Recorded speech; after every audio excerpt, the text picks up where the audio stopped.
The Morrigan is a support mid god. Yes, support is her best role. Don't at me, she's better there. Who is very unique. Her aspect provides her with a near endless amount of safety that has no other god that can match it. This paired with an insane amount of versatility because of her kit makes her a daunting character to play for new players. So let me, a Grandmaster Smite 1 player, help you with that. Before we start though, I want to remind you that this is a beta, so things are subject to change. If the Morrigan or any other gods has a significant change, I will remake this guide for you. Also, we're really close to 1,000 subs, please sub. So with that out of the way, let's begin. Morrigan's passive Doomsayer involves her basic attacks. Most mage-like characters, such as the Morrigan, do not have a true basic attack chain. Those are usually reserved for melee characters. However, the Morrigan does. It is a simple 1-1-1, which means it takes about 1 second for each basic attack. Her passive makes it so that the third hit of her basic attack chain explodes, dealing 9% of the target's health as magical damage over 3 seconds. This damage is referred to as a dot, or damage over time. This damage is reduced by 80% against titans and jungle bosses, or the Gold Fury, Pyromancer, Fire Giant. This dot damage can crit. The Morrigan's first ability, Deadly Aspects, has her form a triangle that originates on her sides. However, this ability is not an instant. The triangle forms on her sides, and then you must click to fire it. You'll see 2 copies of her kind of just appear next to her, holding out her spears. You can cancel this ability at any point before firing, which is why you see some Morrigan players doing this. Priming this ability while stealth with her third ability does not break this stealth. Also, this hitbox is generous. Even though it appears as a triangle, it is very, very generous. So don't be worried about hitting just like that center of the triangle, the point. You'll probably hit it if they're in it. The Morrigan's second ability, Dark Omen, is a basic line ability. You deal damage, mark enemy gods. This mark makes it so that the next god ability that hits them makes them take extra damage. Doomsayer can also proc it. This is your wave clear ability, and what you're going to be maxing first. The Morrigan's third ability, Confusion, creates a clone of herself and makes you stealth while gaining movement speed. This clone is an exact copy of how you look to the enemy team. However, it doesn't do any animations like basic attacking, it is just walking. Stealth means you are invisible to enemies. When your clone is damaged, it will appear as the illusion and lose its health bar. This clone grants vision around itself. Taking any damage while stealth will break it. This clone travels to a target location which you select upon casting. With her aspect enabled, you create a clone, but instead of going invisible, you are able to swap locations with the clone. This can only be done once per clone, but this is what gives you that extreme safety I was talking about. To be blunt, it's extremely unfun to play against because she could just get away with pretty much anything because she pushed a button twice. You could throw the clone behind you, walk up to a completely stupid situation and teleport out of it and get off completely scot-free because you could teleport out of it. It gives you a lot of freedom that a character like the Morrigan really shouldn't have, but it's something that is certainly abusable. And I think it's a main contributing factor to why she is so good in support. Little trick for you here. If you are using Aspect Morrigan, you can prime your 3 by setting it out before you walk out of base, buy your items, then teleport to it. You get a faster start.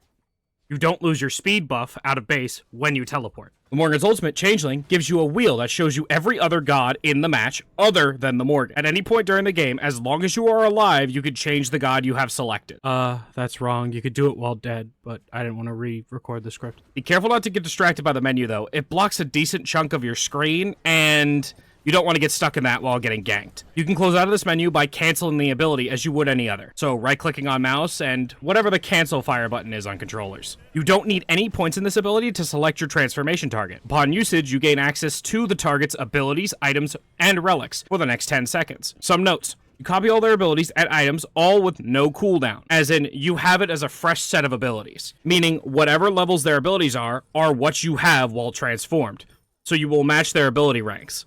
Meaning if you're a level 16 Morrigan and they are a level 6 Sobek, you're only going to have 6 points put into your abilities. If you are in the middle of firing an ability while the timer runs out, you will de-transform after the ability fires. For example, if you're in the middle of casting Anubis Ultimate, you won't de-transform until you finish casting Anubis Ult. The Morrigan is a character that could do a lot of things. Her ultimate literally makes her into any other character in the match, so she has a lot she could do. She has very high lane pressure, solid damage, and some extreme safety with the aspect, which makes her a very unique support in Smite 2. But she can also go into the mid lane. Generally, in laning phase, you want to use your lane clear to gain pressure, then invade the camps. The side camps being the side harpies, or securing that neutral camp buff on the dual lane side, or on the first buff respawns, walking in and stealing the dual lane's purple, using that in order to gain a lead. But be careful, you have the stats of a damage dealing mage, so you aren't going to be able to soak as much damage as somebody like Sobek or Kabrakan or Ymir. The rest of this information applies to you regardless of what role you're playing, unless otherwise stated. Once you hit 5, you want to look to play for a kill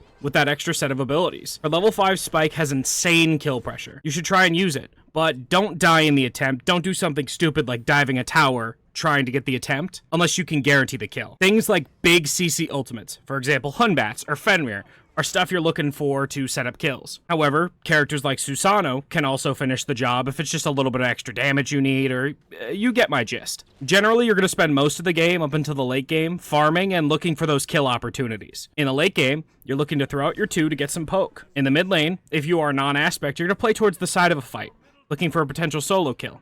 Generally, this is going to be on the enemy jungler, because that's where they're normally going to play. Using your non-aspect 3, you're going to get close, priming your 1 before you go stealth, which is something you should always do, and you'll get into the habit of it after you play this character a couple times. You get in close, 1-2 ultimate combo, and get a kill. If you have an aspect, you're going to look to walk in for some damage and teleport away. You can also mind game them with the decoy, throwing it in and waiting till the end of the timer to teleport in to get an engage in with your stun. When you're looking to fight with your team, become a tankier target who wants to engage. Odin, Hercules, Ares, Achilles, just to name a few. You do this so you can soak as much damage as possible after getting your Morrigan damage off. Whether you're in the mid or the support, you still do a good chunk of damage. You can also finish off kills you've started. This is more applicable to the mid side of things, but can work in support. Characters like Susanoo, Loki, Hunbats, Fenrir. The assassin-like characters generally are better off at finishing up the kills after chasing somebody down. However, there's no one-glove-fits-all situation. There are so many different ways you could play the fight as the Morrigan. It's just not a one-and-done sort of thing.